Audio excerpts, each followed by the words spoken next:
কলকাতা ছেড়ে পালানোর পথে ধরা পড়েছে হাসান মাকসুদ।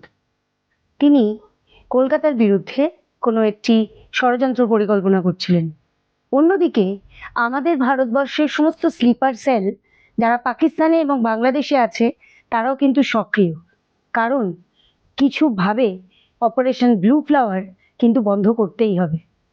ভাবছেন ধুরন্ধর সিনেমার কোনো প্লট বলছি? ধুরন্ধর 3 হলে মন্দ হতো না, কিন্তু আমি কথা বলছি অভিক দত্তের স্পাই থ্রিলার ব্লু ফ্লাওয়ার নিয়ে। আসলে নতুন দেশান্তরে বাজ প্রিকুয়েলটা শেষ করার পর ভাবলাম আরেকবার একটু ফিরে দেখা যায়।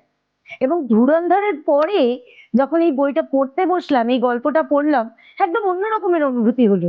চোখের সামনে অজিত দোবলেকে দেখলাম তুষার রংনাথনের মধ্যে, ধুরন্ধরকে খুঁজে পেলাম সায়ক বড়ালের মধ্যে। আচ্ছা, হাসান মাকসুদকে কার সাথে তুলনা করা যেতে পারেন বলুন তো? আপনারা কমেন্ট করে জানান প্লিজ।